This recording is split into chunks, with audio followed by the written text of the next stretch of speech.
ada jalan soleh-solehan sebagian uang tuane sinyal uang tuane berkah tenteram menang sehat waras selamat panjang umur uang tinggalnya jadi api sampai tambah api lengkap sehat waras selamat panjang umur lancar berkah manfaat sehat waras selamat panjang umur al-fatihah. Mereka anak cucuku, mereka keturunanku, mereka diciptakan dari darah dagingku. Celakalah orang-orang yang mendustai kemuliaan mereka. Hamba Allah. Dan siapa yang cinta kepada mereka, Allah akan cinta kepadanya. Dan barang siapa yang membenci mereka, dan Nabi, maka dia akan dibenci oleh Allah Subhanahu Wa Taala. Sudah takbir. Kita lihat tuh Abu Jahal yang udah dikatain sama Allah, tabat ya babil habil, jelas celaka. Tetapi hadirin, ini Abu Jahal ketika Rasulullah SAW lahir, ini Abu Jahal girang.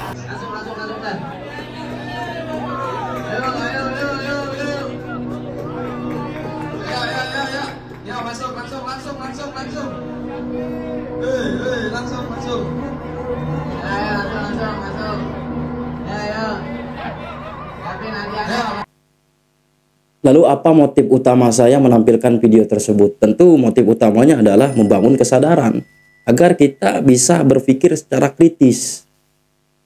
Sebab kalau kita tidak mampu berpikir secara kritis, itu kita mudah sekali untuk dibodohi.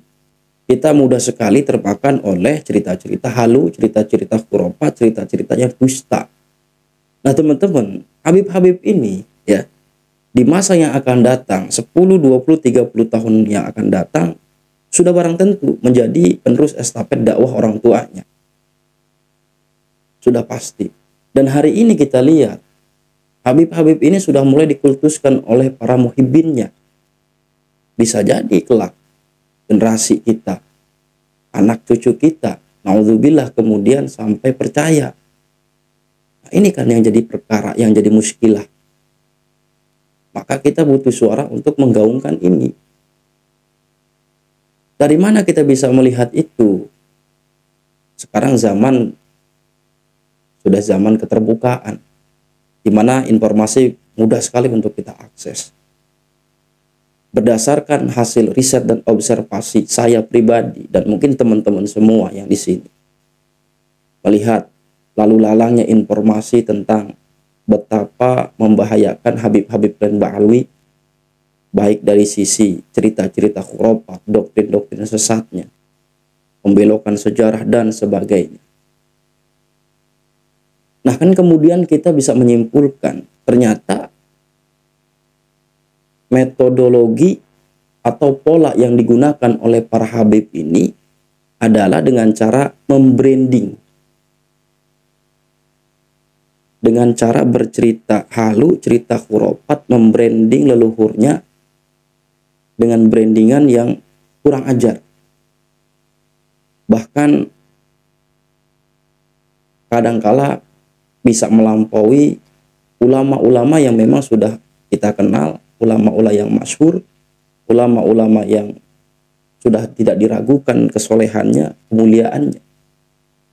Nah ini kan dilakukan oleh Habib-habib dan Ba'alwi dengan cara membranding, dibungkus atau dibalut dengan cerita-cerita khurafat, agar kemudian umat percaya, memvalidasi bahwa memang mereka adalah keturunan orang-orang yang mulia.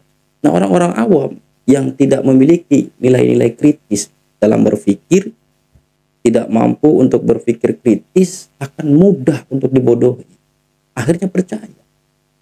Nah Habib-habib ini ya, sejak dini sudah mulai kemudian dikultuskan, sudah mulai disematkan beberapa karomah-karomah. Boleh jadi ini modal awal untuk masa yang akan datang. Kita fokus kepada dua habib, adik kakak, yang kemudian disematkan sebagai putra mahkota. Ada habib yang satunya, kakaknya ini kemudian di branding, dia setelah melihat sosok baginda Nabi. Kita simak videonya. Itu suruh diam. Nah, boleh. Ini belum kan? Diam dulu bang. Nah, Anda mau ngomong. Tadi ada yang mau ngomong. Habib Azaki ngomong saya.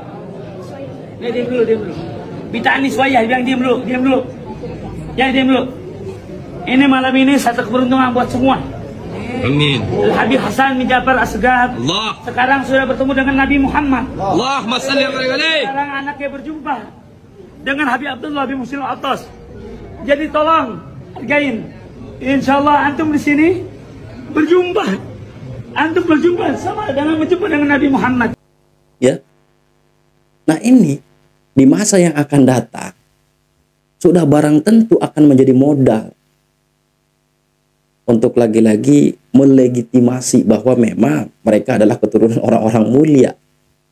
Sehingga ya sudah barang tentu masyarakat awam, masyarakat yang non-akademis, masyarakat yang kemudian tidak mampu berpikir secara kritis akan percaya.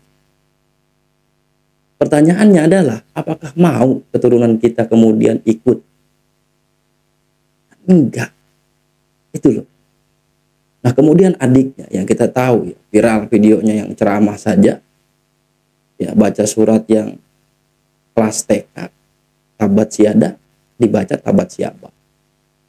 Ya memang seharusnya masih dalam tahap belajar, bukan untuk berceramah. Tapi apa yang terjadi? Sudah diberikan panggung dan sudah memiliki branding, ya sudah memiliki personal branding di media sosial. Ini kita simak videonya ceramah sambil memejamkan mata. Muhammadin wa ala alihi wa sahbihi wa barik wa sallim ajma'in. Allahumma salli wa sallim. Yang di samping ketawa. Wa ala ali sayyidina Muhammad miftahi babir rahmatillah adada ma fi ilmillah salatan wa salaman daimaini bidawam kullah. Subhanaka la ilma lana illa ma 'allamtana innaka antal alimul hakim. Rabbi shrah li sadri wa yassir li amri wahlul 'uqdatam min lisani yafqahu qawli. Amma ba'd.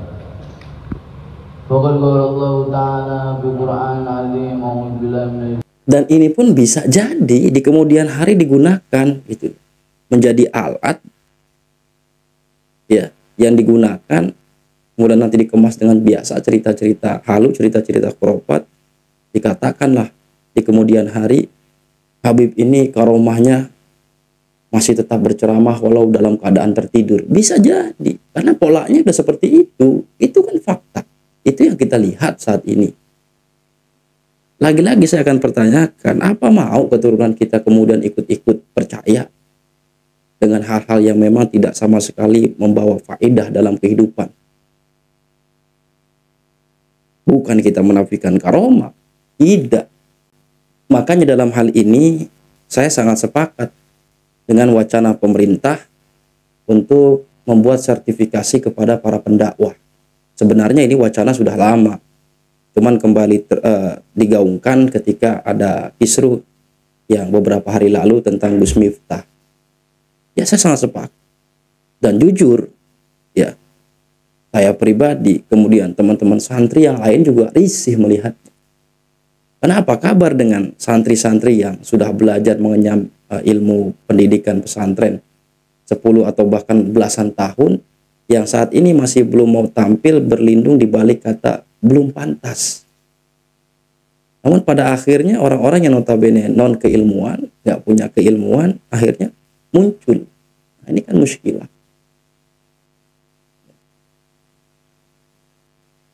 Mudah-mudahan pemerintah kita secepatnya kemudian membuat keputusan di mana tidak diperbolehkan atau membuat standar yang jelas kepada orang-orang yang memang diberikan hak untuk bisa berdakwah.